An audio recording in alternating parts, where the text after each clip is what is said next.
নমস্কার সম্মানীয় দর্শক বন্ধু। তো বন্ধুরা, ভিলেজ পুলিশের বেতন বৃদ্ধি পেল। কত টাকা ভিলেজ পুলিশের বেতন বাড়লো, গ্রিন পুলিশের কত টাকা বাড়লো এবং সিভিক ভলেন্টিয়ারদের কত টাকা বেতন বাড়লো তা আজকের ভিডিওতে আপনাদের সামনে তুলে ধরবো। তো ভিডিওটাকে স্কিপ করবেন না, প্রথম থেকে শেষ পর্যন্ত দেখবেন। এখানে civic volunteer, green police, village পুলিশের ভাতা বাড়ানোর কথা ঘোষণা করেছে রাজ্য সরকার বৃহস্পতিবার। তেমনটাই বাজেট অধিবেশনে এই ভাতা বৃদ্ধির কথা ঘোষণা করেছেন রাজ্যের দায়িত্বপ্রাপ্ত অর্থ প্রতিমন্ত্রী Chandrima Bhattacharya. Civic volunteer, green police এবং আদার্স যে সমস্ত পুলিশ কর্মচারী রয়েছে তাদের 1000 টাকা করে কিন্তু বৃদ্ধি ঘোষণা করা হয়েছে। ভিলেজ পুলিশ নতুন করে আরও নিয়োগ হচ্ছে না, তবে যাদের রয়েছে তাদের কিন্তু 1000 টাকা বৃদ্ধি হয়েছে। ভিলেজ পুলিশ পদে যারা কাজ করছেন তারা এবার 1000 টাকা থেকে অতিরিক্ত ভাতা পাবেন।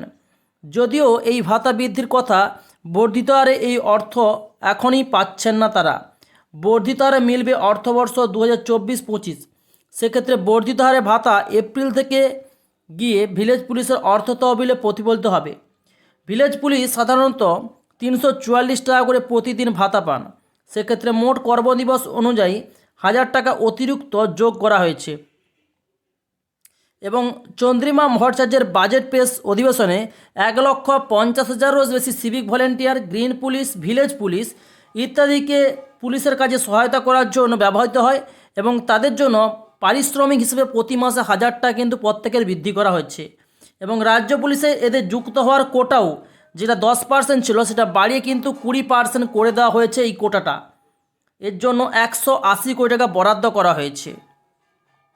মূলত মাধ্যমিক উত্তীর্ণ প্রার্থীরা এই ভিলেজ পুলিশ পদে আবেদন করতে পারেন।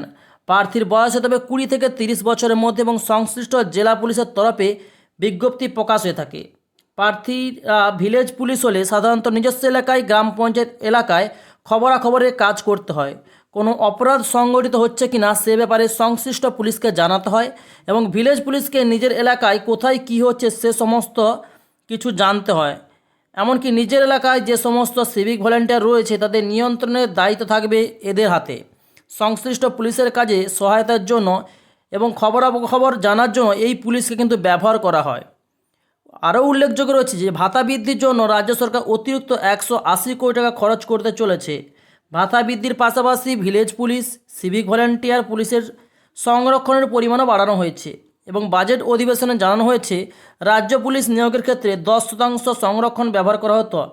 সিভিক পুলিশ ও ভিলেজ পুলিশ কর্মীদের জন্য এই কোটার পরিমাণটা কিন্তু বাড়ানো হচ্ছে।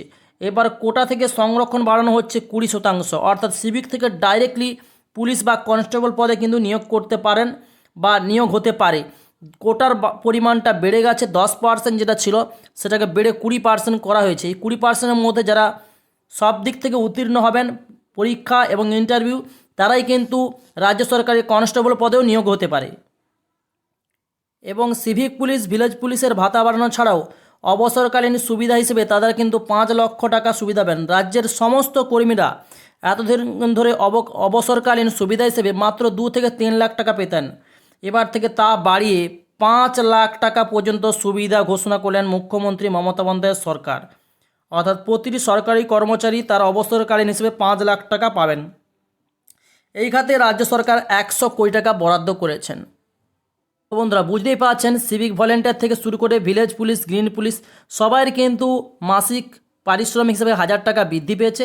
এবং যেটা কোটা ছিল ওনাদের 10% কোটা সিভিক থেকে বা গ্রিন পুলিশ কিংবা ভিলেজ পুলিশ থেকে ডাইরেক্ট ওয়েস্টবেঙ্গল পুলিশে কনস্টেবল পদে যুক্ত হওয়ার জন্য সেটা 10% থেকে 20% কিন্তু কোটাতে পরিবর্তন হয়েছে এবং এর জন্য 180 কোটি টাকা বরাদ্দ করা হয়েছে।